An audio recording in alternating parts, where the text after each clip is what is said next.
crazy anticipation right now. You know, we've been off of football for a minute, and I think everybody just ready to play again. And especially going into the Southern Conference, a little bit better competition, and you know, a little bit sometimes people seeing us as an underdog going in there kind of adds a little fuel to the fire.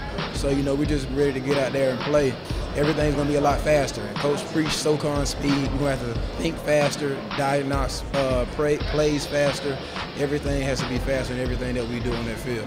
This year is going to be a year that we can kind of call a measuring stick. We're going to measure ourselves against the best in the Southern Conference and see where we are and where we need to go. But we've got to be a little smarter. If we're not quite as fast as some of the guys we're playing, we've got to take better angles. We've got to be smarter football players. Well, we've got 20 signees that will be coming to school on June 22nd. They'll get their feet wet for 5 weeks in summer school. They'll go home for a couple of days and come back on July 29th and be ready to start preseason camp. Off of a 10-2 season, setting a record for the most wins in NCAA by the startup program. Has generated a lot of interest in Macon. It's generated a lot of interest with our program. However, we're stepping up into the Southern Conference, which will be a different league for us. As I've said many times, it's going to require certainly some talent. We have a lot of talent on our team. However, we're recruiting better as we move forward. We have a tremendous atmosphere for young men to come and play.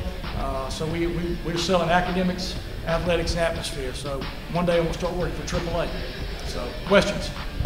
First of all, I'm very surprised at the 10-2. I had no idea we could do that in year one. However, when you look back on it, I really believe from an administrative standpoint, our president and the administration did a great job of having our 42,000 square foot end zone facility, our field turf, and our stadium in place for game number one. And I think that's where startup programs missed the boat. They're not ready for game one, and they play the first couple of years in a high school stadium. So I think because of our facilities, because of our academic reputation, we're able to recruit really well in year number one.